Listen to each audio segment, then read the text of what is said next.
আজকে আমি নিয়ে এসেছি চিকেন সমোচা রেসিপি। সাথে থাকছে 1 মাস সংরক্ষণ করার টিপস এবং থাকছে কিভাবে আপনারা সমোচার শীটটা তৈরি করবেন। তো প্রথমে আমি সমোচার শীটটা তৈরি করে নিচ্ছি। সে কারণে আমি একটি বাটিতে 1 কাপ পরিমাণ ময়দা, পরিমাণ মতো লবণ এবং তেল দিয়ে ভালোভাবে একটা ডো তৈরি করে নেব। তো তেল আর লবণটা ভালোভাবে মেশানো হয়ে গেলে আমি এতে অল্প অল্প করে নর্মাল পানি অ্যাড করব। ডোটা যেন একেবারে নরম হয়ে না যায় সেই কারণে সবগুলো পানি একবারে অ্যাড করব না। আমি রুটির মতো একটি ডো তৈরি করে 10 মিনিটের জন্য রেস্টে দিয়ে দেব। বাকি উপকরণগুলো হচ্ছে মুরগির বুকের মাংস আমি সেদ্ধ করে এরকম ঝুরি করে নিয়েছি, পেঁয়াজ কুচি, মরিচ কুচি, জিরে গুঁড়ো, ধনে গুঁড়ো, মরিচ গুঁড়ো, গরম মশলা গুঁড়ো, আদা রসুন বাটা, ময়দা এবং টেস্টিং সল্ট। আর লাগছে শীট তৈরি করার জন্য যে ডোটা আমি তৈরি করেছি। তো ডোটা কিন্তু দেখতেই পাচ্ছেন কতটা নরম হয়ে গেছে। এখন আমি সবগুলো উপকরণ 1 চা চামচ করে মাংসের সাথে মিশিয়ে নিচ্ছি আর টেস্টিং সল্টটা পরিমাণ মতো দিয়ে দিচ্ছি। সবগুলো উপকরণ ভালোভাবে আমি এখন মাংসের সাথে মিশিয়ে নেব। তারপর প্যানে একটি তেল গরম করে অল্প একটু তেল দিয়ে ভালোভাবে ভেজে নেব। তো কিছুটা সময় নিয়ে ভালোভাবে ভাজবো যেন মাংসের কাঁচা গন্ধ, মশলার কাঁচা গন্ধ এগুলো না থাকে। তো একটু ঢেকে রান্না করার পর আমি এতে পেঁয়াজ এবং মরিচ কুচিগুলো দিয়ে দিচ্ছি। তো পেঁয়াজ এবং মরিচ কুচিগুলো দিয়ে দেওয়ার পর কিন্তু চুলার জাল বন্ধ করে দিতে হবে। আর অনেক বেশিক্ষণ কিন্তু এগুলো দিয়ে রান্না করা যাবে না, জাস্ট একটু মিশিয়ে আমাদের নামিয়ে নিতে হবে। 10 মিনিটের জন্য যেই ডোটা রেস্টে দিয়েছিলাম ওটা দেখতেই পাচ্ছেন কতটা নরম হয়ে গেছে। এখন রুটি তৈরি করে নিতে হবে। তো আমি রুটিগুলো লেচি কেটে নিচ্ছি। এখন রুটি তৈরি করে নিতে হবে। তো প্রথমে ছোট ছোট করে এরকম কয়েকটা রুটি বানিয়ে নিতে হবে। এখন আমি একটি রুটি নিয়ে তাতে হালকা তেল দিয়ে এখন ময়দা উপরে ছিটিয়ে দিতে হবে। তো এখানে আমি 2টা রুটি দিয়ে বানাবো, আপনারা চাইলে 3টা কি 4টা রুটি দিয়েও করতে পারেন। তবে 2টা রুটি দিয়ে করলে কিন্তু অনেক সহজ হবে এবং খুব সহজে এটা উঠে আসবে। তো এখন আমি ভালোভাবে এটা বেলে নেব। সমোচা শীট তৈরি করতে কিন্তু আমার দেবর আমাকে সাহায্য করছিল।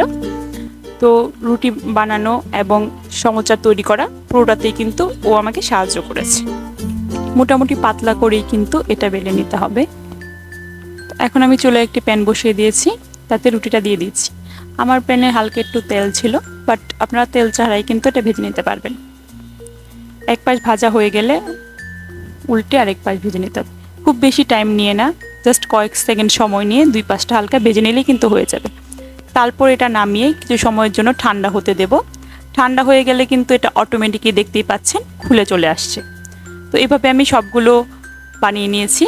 এখন আমি সমোচা তৈরি করার জন্য এটা তৈরি করে নিচ্ছি। সাইডগুলো কেটে আমি দেখিয়ে দিচ্ছি, ভালোভাবে আপনারা হাতের দিকে লক্ষ্য করে কিন্তু এটা শিখে নিতে পারবেন। আমার সবগুলো তৈরি করা হয়ে গেছে। আর বাকি যে অংশগুলো ছিল এগুলো আমি ছোট ছোট টুকরো করে ডুবো তেলে ভেজে নিয়ে আসব। এই তো আমি ভেজে নিয়ে চলে আসছি। এখন এগুলো গুঁড়ো করে ওই মিশ্রণটার সাথে মিশিয়ে দেব। আর আমি এখানে আরেকটি মিশ্রণ তৈরি করে নিচ্ছি। অল্প একটু পরিমাণ আটা নিয়ে তাতে পানি দিয়ে একটা ঘন ব্যাটার তৈরি করে নিচ্ছি। ব্যাটারটা কিন্তু এরকমই ঘন হবে। আর বাকি অংশগুলো আমি এখানে ভালোভাবে কিন্তু মিশিয়ে নিয়েছি। এখন সমোচার তৈরিটা ভালোভাবে আপনারা চোখের সাহায্যে দেখে নেন। হাতের দিকে লক্ষ্য করে একটু মনোযোগ দিয়ে দেখলেই কিন্তু কোন দিকে ভাঁজ দিতে হবে তা আপনারা শিখে যাবেন। সমোচারের পুরটা অবশ্যই ঠেসে ঠেসে ভরতে হবে, যতটুকু ভরা সম্ভব ভালোভাবে ভরে নিতে হবে। আমি একটি তৈরি করে দেখাচ্ছি, নয়তো আমার ভিডিওটা অনেক বড় হয়ে যাবে, তাই আমি শুধু একটি তৈরি করে দেখাচ্ছি।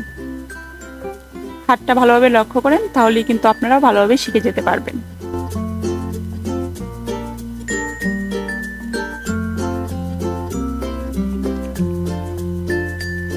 এখানে আমাদের সবগুলো বানানো হয়ে গেছে। এভাবেই কিন্তু আপনারা বক্সে, এয়ার ড্রাই বক্সে সংরক্ষণ করতে পারবেন ফ্রিজে রেখে। তো আমি এখানে ভেজে নিচ্ছি। তেলটা হালকা গরম হয়ে আসলে আমি সবগুলো দিয়ে দিচ্ছি। আপনারা চাইলে আরও ডুবো তেলেও কিন্তু ভেজে নিতে পারেন।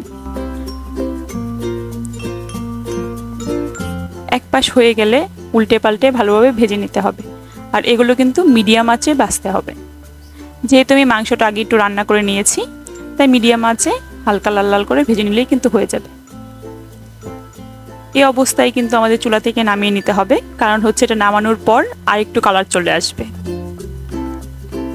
ভালোভাবে তেল ঝরিয়ে আমি নামিয়ে নিচ্ছি।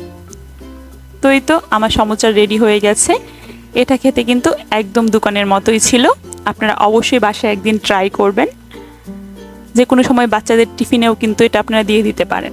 বড়দেরও কিন্তু এটা খেতে খুব ভালো লাগবে। আমি একটা ভেঙে দেখিয়ে দিচ্ছি ভেতরটা কেমন হয়েছে। এই যে দেখেন ভিতরটা কতটা পারফেক্ট হয়েছে। তো অবশ্যই কিন্তু এটা আপনারা ট্রাই করবেন। আমার ভিডিওগুলো ভালো লাগলে সাবস্ক্রাইব করবেন। Thanks for watching.